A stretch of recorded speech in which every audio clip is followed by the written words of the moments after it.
आज हम करेंगे 11वीं क्लास की अकाउंट्स का फर्स्ट चैप्टर, जिसका नाम है थ्योरी बेस ऑफ अकाउंटिंग। तो इस चैप्टर में जो मेन दो चीज़ें हैं वो हैं कॉन्सेप्ट ऑफ अकाउंटिंग और दूसरी चीज़ है जीएसटी। तो मुझे नहीं लगता कि इस वीडियो में हम जीएसटी कर पाएंगे, तो इस वीडियो में हम सिर्फ वो कॉन्सेप्ट ऑफ अकाउंटिंग करने वाले हैं, ठीक है। और जीएसटी अगले वीडियो में करेंगे। तो देखिए, अब हम सीखने वाले हैं बेसिक अकाउंटिंग कॉन्सेप्ट।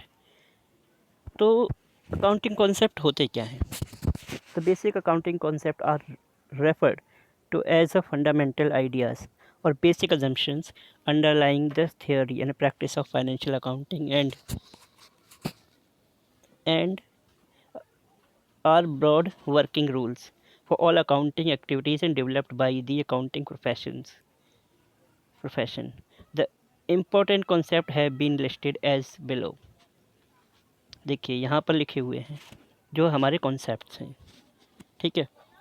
तो बेसिक अकाउंटिंग कॉन्सेप्ट क्या होते हैं? देखो, एक आइडिया होता है जब एक इंसान अकाउंट को करता है, ठीक है, तो वो कुछ नोट करता है कि अकाउंट में हम अगर ये चीज़ करें तो हमारे लिए हमेशा आसानी रहेगी, अगर हम इस रूल को फॉलो करें तो हमेशा आसानी रहेगी।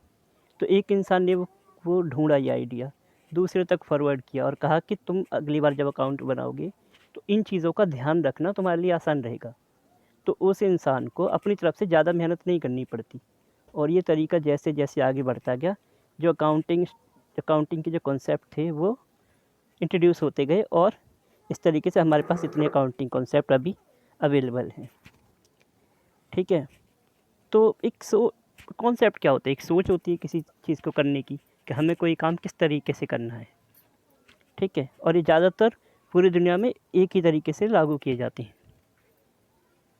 तो सबसे पहला जो हमारा कॉन्सेप्ट है वो business entity concept. The concept of business entity assumes that business has a distinct and separate entity from its owners.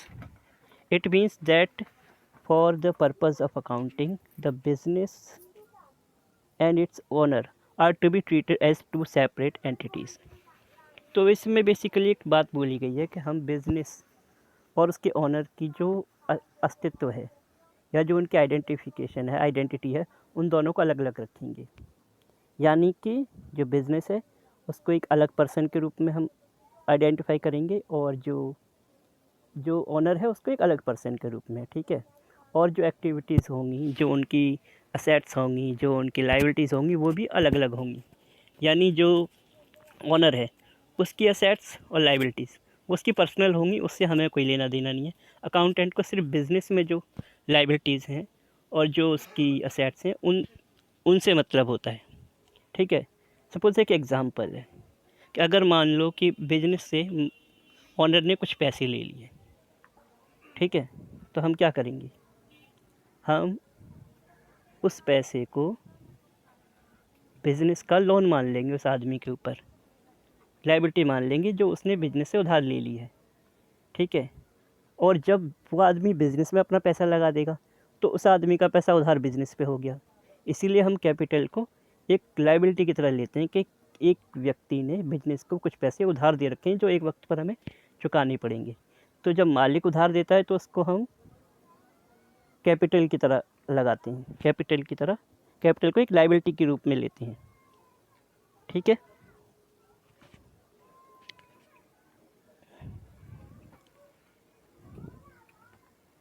Money measurement concept. अब इस कॉन्सेप्ट में देखो क्या करते हैं। The concept of money measurement states that only those transactions and happenings in an organization which can be expressed in terms of money such as sale of goods or payment of expense or receipt of income।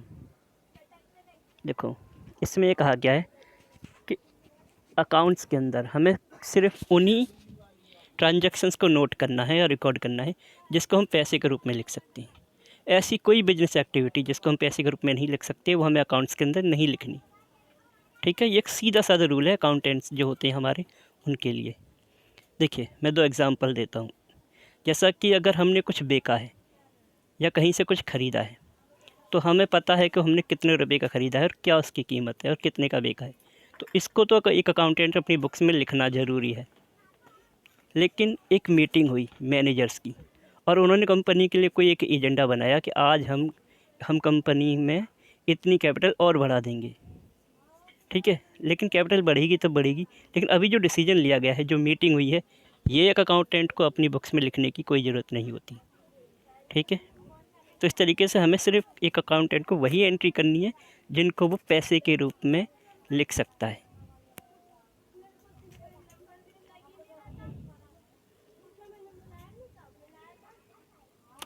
ठीक है। और तीसरा concept है going concern concept. देखो, एक accountant जो होता है ना, वो ये सोचकर चलता है कि ये जो बिज़नेस है ये फ्यूचर में हमेशा चलता रहेगा, ठीक है। वो कभी भी, हमारे पास कभी भी बिज़नेस को बंद करने की कोई डेट अवेलेबल नहीं होती, ठीक है। और इसी को हम गोइंग कंसर्न कॉन्सेप्ट कहते हैं। यानी कि हमें बस ये मान के चलना है कि जो बिज़नेस है वो फ्यूचर में लगातार चलता रहेगा। ये जो इकोनॉमिक एक्टिविटीज़ हो रही हैं ये कंटिन्यूस रहेंगी, बस चलती ही रहेंगी, ठीक है। The concept of going concern assumes that a business firm would continue carry out its operations indefinitely, मतलब कि अनंत तक, कभी भी, इसका कोई एंड हमें नहीं पता अभी, ठीक है, for a fairly long period of time and would not be liquidated in cash, liquidated in the foreseeable future. कहता है कि ऐसा हमें अभी दिख नहीं रहा कि कभी भी वो अपने अपने बिजनेस को बंद करने वाले, क्लोज करने वाले, ठीक है।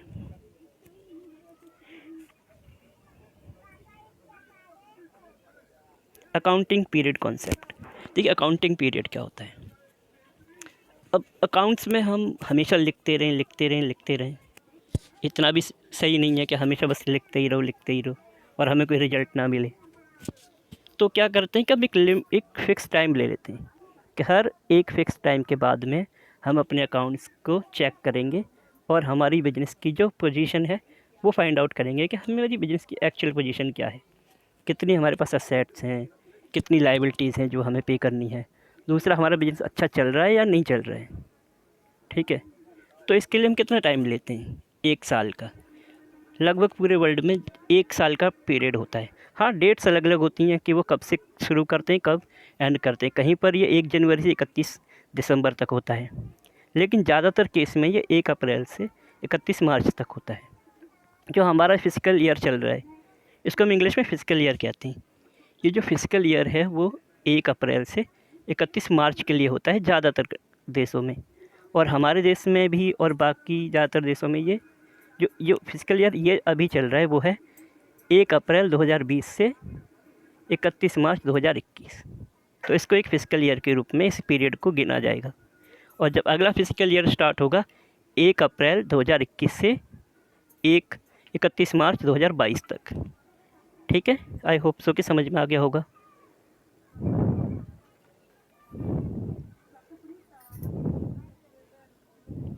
Cost concept. देखिए, the cost concept requires that all assets are recorded in the books of account at their purchase price, which includes cost of acquisition, transportation, installation and making the assets ready to use. To illustrate, on June 2005, an old plant was purchased for rupees 50 lakh by Shiva Enterprises, which is into the business of manufacturing detergent powder. An amount of rupees 10,000 was spent on transporting the plant to the factory. देखो, वो कह रहा है ना कि जो हमारी books में जो हमें एंट्री करनी होती है ना असेट्स की, ठीक है, या लायबिलिटीज़ की, मतलब किसी भी चीज़ की, जब असेट्स की हम एंट्री करते हैं तो मेनली उसका प्राइस क्या होता है, देखो, ठीक है। उसका प्राइस हमको वो लेना है। ये जो प्राइस है ना, एक तो हमेशा बदलते रहते हैं, दूसरा कभी कभी एक ही चीज़ का प्राइस दो अलग अलग लोगों के लिए अलग अलग होता है। सपोज़ कि मैंने एक चीज़ ख़रीदी थी, आज उसका रेट बढ़ गया है, ठीक है, कल ख़रीदी थी आज रेट बढ़ गया है, या फिर वो ज़्यादा की बिक सकती है मार्केट में, तो हम अभी उसको अकाउंट्स में उसकी क्या कीमत लें, क्योंकि मार्केट में अभी ज़्यादा की बिक सकती है, हो सकता है कल ज़्यादा बिक जाए, तो कीमत बदलते थोड़ी रहेंगे। तो हमारा जो कॉन्सेप्ट होता है कि हम जिस भी अकाउंट्स में जिस भी असेट्स की एंट्री करेंगे वो उसके कॉस्ट प्राइस पर करेंगे, जिस प्राइस पर हमने वो ख़रीदी थी। ठीक है।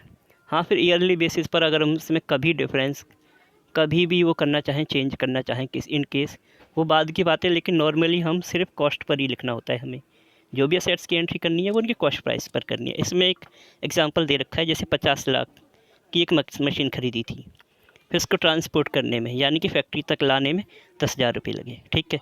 फिर उसकी रिपेयर में 15,000 और लग गई, और उसकी इंस्टॉलेशन जैसे कि किसी मशीन को लगाने के लिए स्टैंड चाहिए, बिजली चाहिए, या दीवार में फिट करनी पड़ती हैं, बहुत सारी सेटिंग होती हैं, वो सब करने में 25,000 और लग गए। ठीक है। तो टोटल जो कॉस्ट थी उसकी वो 50 लाख तो मार्केट से आई थी, बाकी के ये जो एक्स्ट्रा पैसे लगे ये भी इसकी कॉस्ट में ऐड कर देंगे, तो वो जो इस समय जो मशीन है वो 50,50,000 रुपये की है। ठीक है। Dual aspect concept. Dual aspect is the foundation or basic principle of accounting. It provides very basis of recording business transaction into the books of accounts. This concept states that every transaction has a dual or twofold effect and should, ठीक है इतना ही काफ़ी है, मैं बता देता हूँ। देखो, डुअल एस्पेक्ट कॉन्सेप्ट का मतलब क्या होता है। डुअल एस्पेक्ट का मतलब होता है कि बिजनेस में जब भी कोई एक ट्रांजैक्शन होती है, एक भी गतिविधि होती है, ठीक है, कोई भी काम होता है, तो हमेशा उसके दो इफेक्ट होते हैं। ठीक है। हमेशा दो अकाउंट्स पर उसका असर पड़ता है, और दो अकाउंट में हमें उसकी एंट्री करनी पड़ती है। तो इसीलिए इसको डुअल एस्पेक्ट कहते हैं कि हमेशा दो साइड होती हैं और दो बार दो चीज़ों पे फ़र्क पड़ता है। फॉर एग्ज़ाम्पल मैं बोलता हूँ, हमने एक माल ख़रीदा, तो हमारे पास दो अकाउंट्स हैं। मैंने आपको पिछले वीडियो में अकाउंट्स के बारे में समझाया था। एक होता है स्टॉक और एक होता है कैश। हमने माल ख़रीदा कैश दे करके, तो कैश में से अमाउंट कम हो गया, और क्योंकि माल हमने ख़रीद कर वापस अपने फैक्ट्री में ले आए, तो जो माल है वो अकाउंट्स कॉस्ट अकाउंट के अंदर वो माल बढ़ गया। तो यानी कि ये कैश अकाउंट और कॉस्ट अकाउंट दोनों अकाउंट पर असर पड़ा। तो इसी तरीके से डुअल एस्पेक्ट जो कॉन्सेप्ट होता है उसमें हमेशा हम मानते हैं कि जब भी कोई एंट्री होगी या जब भी कोई बिजनेस एक्टिविटी होगी, उसमें हमेशा दो अकाउंट इफ़ेक्ट करेंगे। ठीक है।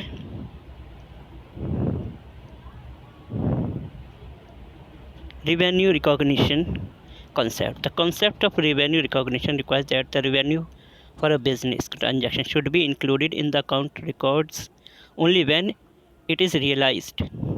Here arise two questions in mind. First is termed as revenue, and other when the revenue is realized. Let us take a first. Revenue is the gross inflow of cash arising from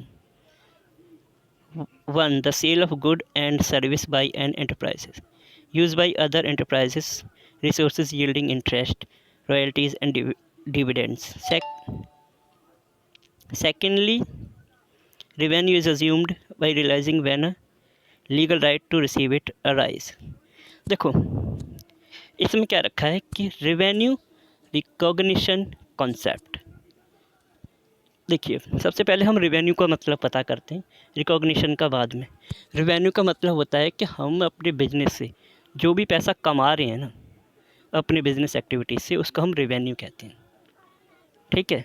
लेकिन इस concept में हमें ये कहा गया है कि हम रेवेन्यू तभी रिकॉग्नाइज करेंगे जब हमारा लीगल अधिकार हो जाएगा रेवेन्यू पर, जब वो रियलाइज़ हो जाए, यानी कि वो जनरेट हो जाए, बन जाए। देखो, एग्ज़ाम्पल से समझते हैं। सबसे पहले कि सपोज़ हमें क्या है कि हमने माल बनाया है, हम अभी नहीं कह सकते हमने 1 लाख का माल बना लिया, हमारे पास ही रखा है, वो हमने बेचा नहीं है, तो हम ये नहीं कह सकते कि हमारे पास 1 लाख रुपए आ गए। हो सकता है कम पे बिके, या हो सकता है बिके ही नहीं, तब क्या करेंगे?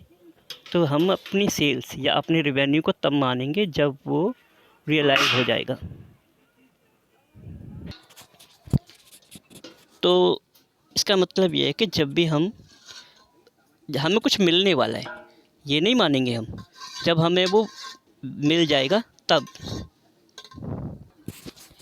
तो इस कॉन्सेप्ट में बेसिकली हमको दो बातें बताई गई हैं। एक तो ये कि हम रेवेन्यू को तभी मानेंगे जब वो हमको हमारा अधिकार हो चुका है, मतलब कि चाहे हमको मिला नहीं है, जैसे हमने किसी को सेल कर दी, अगर कैश में सेल कर दी तो रियलाइज़ हो गया हमको मिल गया, तब उसको हम सेल्स मान लेंगे। लेकिन अगर हमने किसी को उधार बेच दिया क्रेडिट में, तो बिक तो चुका ही है, अब हमारा मतलब पैसे तो मिल ही जाएंगे, लेकिन हमने बेच दिया है, फाइनल हो चुका है कि इतने पैसे का बिका है, तो इसलिए हम उसको भी मान लेंगे, वो भी हमारा रेवेन्यू।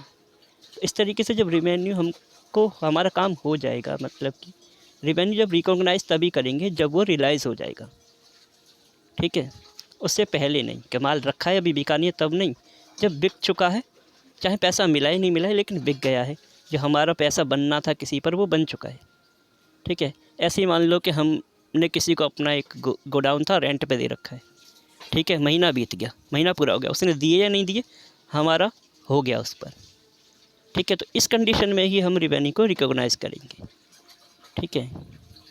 तो एक काम करते हैं, इसको इसी वीडियो को इसी कॉन्सेप्ट पे ख़त्म कर देते हैं, बाकी जो कॉन्सेप्ट हैं वो अगले वीडियो में कवर करेंगे।